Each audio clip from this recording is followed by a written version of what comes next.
He had no goalkeeping coach. He had no academy behind him. He was a man from a tiny island in the middle of the Atlantic Ocean, doing whatever work he could find to get by, carrying nothing but a stubborn, impossible dream of one day playing football for a living. And on June 15, 2026, in a packed stadium in Atlanta, that same man, now 40 years old, a veteran from the second division of Portuguese football, stood between the posts and faced Spain, the reigning champions of Europe. Over 90 minutes, they fired 27 shots at his goal. 27, and not one of them went in. 7 saves, a clean sheet, for a nation of 500,000 people scattered across 10 volcanic islands in the Atlantic, playing in the World Cup for the first time in its history. It was the result of a lifetime. And when the final whistle blew, the man they call the Little Voice dropped to the turf and wept. But to understand how a boy who was once collecting garbage ended up shutting out Spain at a World Cup, you have to go back. Back across the ocean to a small island where he was raised not by his parents, but by the grandparents who gave him the name the world would one day chant. Because that is the only way any of this makes sense. Yosimar Jose Evora Diaz was born on June 3, 1986, in the city of Mindelo on the island of São Vicente in Cape Verde. Now, Cape Verde is not like most places that produce World Cup footballers. It is an archipelago, a chain of 10 islands sitting off the western coast of Africa, separated from the continent by hundreds of miles of the open Atlantic. It is a country forged by isolation, by the sea, by the constant departure of its own people to find work and opportunity in faraway lands. There is a word Cape Verdeans use for this longing, this bittersweet ache for home and for what is lost. The whole culture is shaped by distance, by leaving, by the dream of one day coming back. And into this world, this place of departures and returns, Yosimar was born. His childhood was not an easy one. He never lived with his parents. As he would explain years later, his father was away doing military service when he was born, and his mother had to work relentlessly just to provide. So the boy was raised by his grandparents. They were the ones who fed him, who watched over him, who shaped the person he would become. And it was they who gave him the nickname that would follow him across continents and onto the biggest stage in sport. They called him Vozinha. In Portuguese, the word translates roughly to voice or little voice. Where exactly it came from, what precise meaning his grandparents intended, has been lost to the kind of family lore that nobody bothers to write down. But it stuck. On the island of São Vicente, nobody knew him as Yosimar.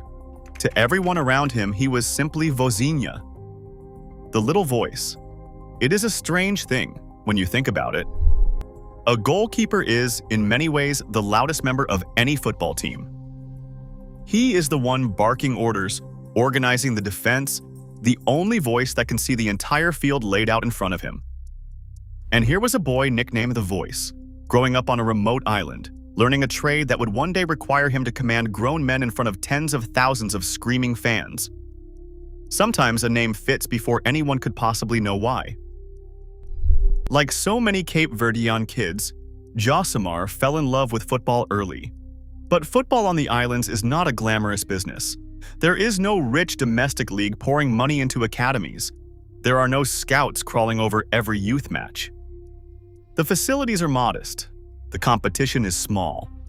Cape Verdean football is built on passion, far more than infrastructure, on local rivalries between islands and neighborhoods, played out on hard pitches under a relentless sun. Vozinha began his career at a local club called Batuque FC in his home city of Mindelo. He spent years there, growing into his frame, learning the brutal craft of goalkeeping the hard way, with no safety net and no guarantee that any of it would lead anywhere. Eventually, his performances earned him a move to Mindelo's bigger and more storied club, CS Mindelense, one of the most successful teams in the history of Cape Verdean football. It was a step up, but it was still island football, still a world away from the professional game. And here is where the story of Vozinha becomes something more than just another footballer's biography. Because what happens next is a journey. A long, winding, often lonely journey through the forgotten back roads of world football, the kind of path that swallows most players whole and leaves them with nothing.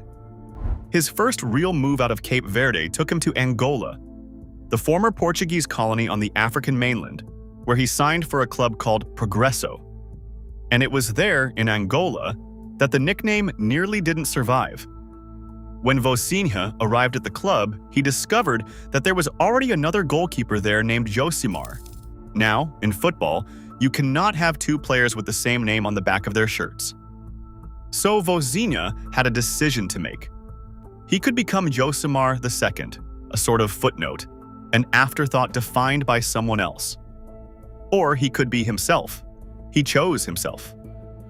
He decided that if everyone back home in Cape Verde knew him as Vozinha, then that was who he would be. That was the name going on the shirt. He has admitted that he did not even like the nickname at first, that it drove him a little crazy in his younger years. But in that moment, in a foreign country, far from everything he knew, he claimed it. He made it his own. The little voice would not be silenced or replaced. And from that point on, wherever he went in the world, he carried it with him. And he went to a lot of places. From Angola, his career took him to Moldova, one of the poorest countries in Europe, where he played for Zimbru Chisinau. Try to picture that for a moment. A goalkeeper from a tropical island in the Atlantic, raised under the African sun, now standing in goal through the brutal cold of an Eastern European winter, playing in a league that almost nobody in the wider football world ever watches. This was not the glamorous life of a star. This was survival.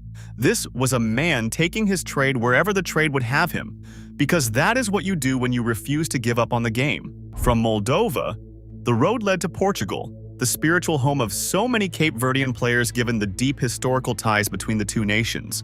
He signed for Gil Vicente in the Portuguese second tier. It was a foothold in a more serious football country, but it was not the top division, and it was not stability. The wandering continued. His longest and most successful chapter came in Cyprus, on the Mediterranean island where he joined AEL Limassol and stayed for around 5 years. There, finally, he found a measure of permanence and even a taste of glory. He helped the club win the Cypriot Cup, ending a long drought for the team, lifting silverware in a career that had so often been about grinding survival rather than triumph. For half a decade, Limassol was home. For a man whose entire life had been defined by movement, by leaving, that stretch of years in one place meant something. But the road was not finished with him yet. From Cyprus, he moved to Slovakia, joining AS Trenčín for a couple of seasons. Another country, another language, another league far from the spotlight. And then, finally, he returned to Portugal, signing for Chaves, where he would wear the #1 shirt in the second division, the level at which he was still playing on the night he faced Spain. Add it all up, his home country of Cape Verde, then Angola, Moldova, Portugal, Cyprus, Slovakia, and back to Portugal again. A goalkeeper who built an entire career in the margins of the sport. In places that rarely make the highlight reels, never once playing in one of Europe's glamorous top leagues, never becoming a household name, never cashing the kind of paychecks that the famous keepers earn. By any normal measure, this was the career of a journeyman, a solid professional, a survivor, but not a star. And yet, running quietly alongside this nomadic club career was a second story. A story that would, in the end, become the one the whole world heard. Because while Vozinha was bouncing from country to country at club level, he was also becoming something irreplaceable for his national team. He made his debut for Cape Verde on the 8th of September, 2012. It came in a qualifying playoff for the Africa Cup of Nations against Cameroon, one of the giants of African football. Cameroon, a nation that has played in more World Cups than any other country on the continent. And on that day, against that opponent, Cape Verde won 2-0 with Vozinha in goal. He kept his place for the return leg in Cameroon, a narrow defeat that was still enough to send his tiny country through to its first ever major tournament. Think about what that meant. Cape Verde, a nation of 500,000 people, qualifying for the Africa Cup of Nations for the very first time, with this island goalkeeper standing behind the defense. And it only got better. At those finals, the team known as the Blue Sharks stunned the continent by reaching the quarterfinals on their debut appearance. They were eventually beaten by Ghana, and there is a small, painful detail from that match that tells you everything about who Vozinha is. In the dying seconds, desperate for a goal, he charged forward into the opposition box to attack a corner kick, leaving his own net empty. Ghana cleared it and scored into the abandoned goal. He had risked everything trying to help his team find an equalizer. That is the instinct of a man who refuses to accept defeat quietly. That tournament in 2013 was just the beginning of his international story. Vozinha would go on to feature at the Africa Cup of Nations again and again, returning in 2015, in 2021, and in 2023. 4 appearances at Africa's biggest tournament, spread across a decade. While club after club came and went, while he packed and unpacked his life in country after country, the national team remained his constant. The blue shirt of Cape Verde was the one thread that ran through his entire adult life. He racked up the caps slowly and steadily, year after year, until he had played more than 80 times for his country. In October 2020, he reached his 50th cap in a friendly win away in Andorra, a milestone that only a handful of Cape Verdean players in history had ever reached. He became, simply by refusing to fade away, one of the most experienced and trusted figures the national team had ever known. There was even a family connection to the cause. His younger brother, Del Miro, also represented Cape Verde, the two of them part of the same small footballing nation's rise. But all of that, the 4 Africa Cups, the 80-plus caps, the years of loyal service, was leading toward one thing. One impossible thing that no Cape Verdean team had ever achieved. The World Cup, and the road to get there would test everything Vozinha and his country had. Cape Verde was drawn into a brutal qualifying group for the 2026 World Cup. Standing in their way, more than anyone, was Cameroon. The same Cameroon that Vozinha had faced on his very first day as an international all those years earlier. The continental heavyweight, the 8-time World Cup nation. On paper, Cape Verde had no business competing with them. A team of players scattered across the lower and middle reaches of football around the world, representing one of the smallest countries ever to dream of the World Cup, against one of Africa's most decorated football powers. But football is not played on paper. Match by match, the Blue Sharks refused to break. They were organized, they were disciplined, they defended for their lives and took their chances when they came. And slowly, impossibly, they began to climb to the top of their group, ahead of Cameroon. The whole campaign, they conceded only a tiny handful of goals, a testament to the defensive structure that Vozinha anchored from the back. There was heartbreak along the way. In one of the final crucial matches, away in Libya, Cape Verde fought back from behind in a wild end-to-end contest. Deep into stoppage time, they appeared to have scored a dramatic winning goal that would have sent them to the World Cup right then and there. The bench erupted. The players celebrated. And then, the goal was ruled out for offside by the narrowest of margins in a tournament where there was no video technology to check the decision. The match finished in a draw. The dream was put on hold, snatched away at the very last second by a referee's whistle. A lesser team might have crumbled, but Cape Verde had come too far to fall apart now. It all came down to the final match, at home in the capital, Praia, against Eswatini. Win, and they would make history. Win, and this nation of 500,000 people would book its place at the World Cup for the first time ever. The entire country held its breath. The government declared a half-day holiday so that the people could watch. Workers were sent home. Families crowded around televisions. The national stadium, small by the standards of the giant arenas where the World Cup would be played, was packed to the rafters with hope. For 45 minutes, nothing. The match was scoreless at halftime, the tension unbearable. And then, just after the break, the dam broke. Cape Verde struck once, then again. And finally, deep in stoppage time, a third goal to seal it beyond any doubt. 3-0. The final whistle blew, and a nation lost its mind with joy. Cape Verde was going to the World Cup. It is hard to overstate what this meant.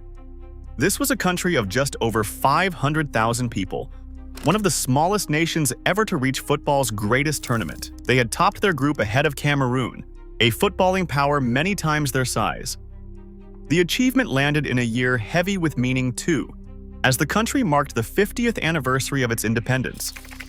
The man who masterminded it all from the touchline was the head coach, Pedro Brito, known to everyone as Bubista, himself a former Cape Verde defender, the first man in history to take the islands to a World Cup. And in goal, the constant, the survivor, the little voice who had been there since the very beginning, stood Vozinha. He was 39 years old when his country qualified, soon to turn 40. He had been dreaming of this moment, by his own admission, since he was a child on the island of São Vicente. After 2 decades of wandering the world, of cold nights in Moldova and quiet seasons in Slovakia, of being the unsung backbone of a footballing minnow, he was finally going to walk out at the World Cup. But qualifying was only the beginning of the fairy tale. The real test was still to come. And when the draw was made, it served up a nightmare. Cape Verde would open their World Cup against Spain, the European champions, one of the 2 or 3 best teams in the entire world. For a defense led by a 40-year-old goalkeeper from the 2nd Division of Portugal, it was the ultimate challenge. Which brings us back to where we began, to Atlanta, to the night of June 15th, 2026. From the opening whistle, it was exactly as everyone expected. Spain took the ball and would not give it back. They pinned Cape Verde deep, probing, passing, searching for the opening that would surely come. And shot after shot, they sent the ball toward Vozinha's goal. By the end of the night, they would attempt 27 of them. The most dangerous spell came late in the first half, and it was here that Vozinha turned in the performance of his life. The Spanish attackers came at him in a relentless burst, and one by one, he denied them. He flung himself low to keep out Ferran Torres. He reacted to deny Pedri. He stopped an effort from the defender Aymeric Laporte. There was a chaotic scramble in front of his goal, Spain swarming, the ball bouncing dangerously, and somehow, leaping and twisting, Vozinha kept it out. The closest Spain came in that whole match was when a shot smacked against the crossbar and stayed out. Centimeters. That was the margin between a clean sheet and heartbreak, and Vozinha and his crossbar held the line. He was not alone, of course. In front of him, his teammates threw themselves into tackles and blocks, defending with a discipline and courage that left the European champions frustrated and bewildered. This was a team performance, a wall of blue bodies refusing to yield. But it was the man in goal who became the face of it. He was named the player of the match, the goalkeeper who had stared down a galaxy of stars and refused to blink. And here is the part that almost defies belief. Cape Verde did not just survive. They very nearly won the entire thing.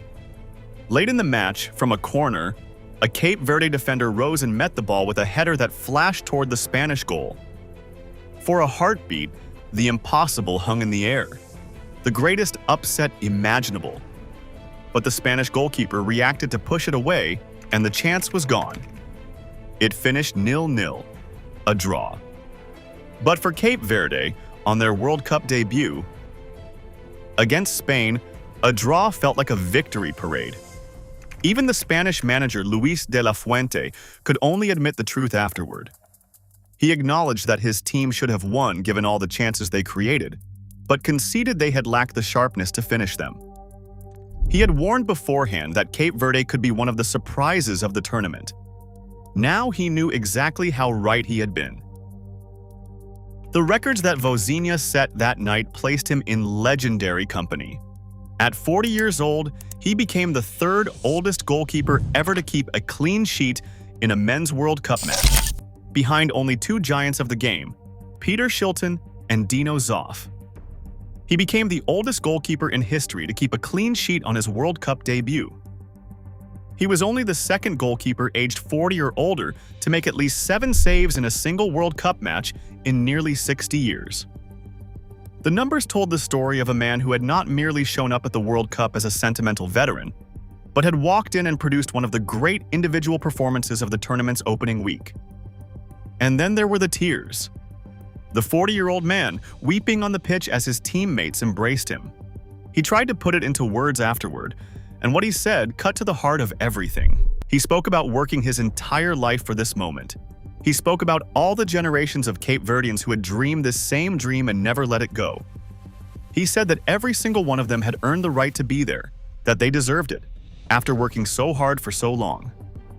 The little voice finally speaking on the biggest stage in the world and saying that this was not just his moment, but his whole nation's.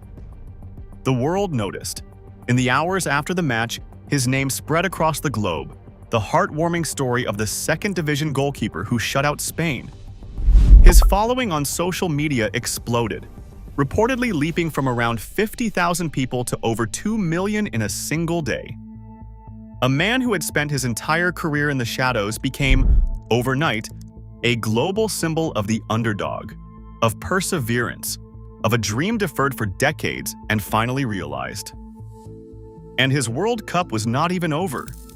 Cape Verde still had matches to come against Uruguay and Saudi Arabia, more chances to write history, more nights for the little voice to make himself heard. So what do we make of the story of Josimar Jose Evora Diaz? It would be easy to focus only on that one magical night in Atlanta, on the 7 saves and the clean sheet and the records. But the night against Spain only means what it means because of everything that came before it. Because of the boy in Mindelo raised by his grandparents while his parents worked and served far away. Because of the years grinding away in island football with no guarantee of anything. Because of the long, lonely odyssey through Angola and Moldova and Cyprus and Slovakia, a goalkeeper carrying his strange little nickname from one forgotten league to the next, refusing to quit, refusing to fade, even as the years piled up and the easy thing would have been to walk away. Most players who follow that path never get a moment in the sun. They retire as footnotes, remembered only by die-hard fans of the small clubs they served. The journeyman's career almost never ends with a fairy tale. It ends, quietly, with no one watching. But Vozinha kept his blue shirt close through all of it. He stayed loyal to a tiny nation that most of the football world had never taken seriously. He played through 4 Africa Cups and more than 80 international matches, the constant thread in a team slowly, patiently building towards something nobody believed was possible. And when the impossible finally arrived, when 500,000 people on 10 volcanic islands earned their place among the giants of world football, it was Vozinha standing in goal, 40 years old, ready for the moment he had waited his entire life to reach. There is something almost poetic about it. A man whose grandparents named him the Voice, who spent decades unheard in the quiet corners of the sport, finally being heard by the entire world on the night he refused to let Spain score. The little voice, echoing all the way from a small island in the Atlantic to the biggest stage there is. They say the World Cup is where legends are made. Usually those legends are the young stars, the prodigies, the names everyone already knows. But every once in a while, the tournament hands its grandest moment to someone who waited a lifetime for it. Someone who earned it the hard way, mile by mile, year by year, country by country. Someone like a 40-year-old goalkeeper from the second division, crying tears of joy on a pitch in Atlanta because the dream he had carried since childhood had finally, impossibly, come true. That is the story of Vozinha, the little voice that the whole world finally heard. If you enjoyed this video, make sure to like and subscribe for more football stories and biographies. Until next time.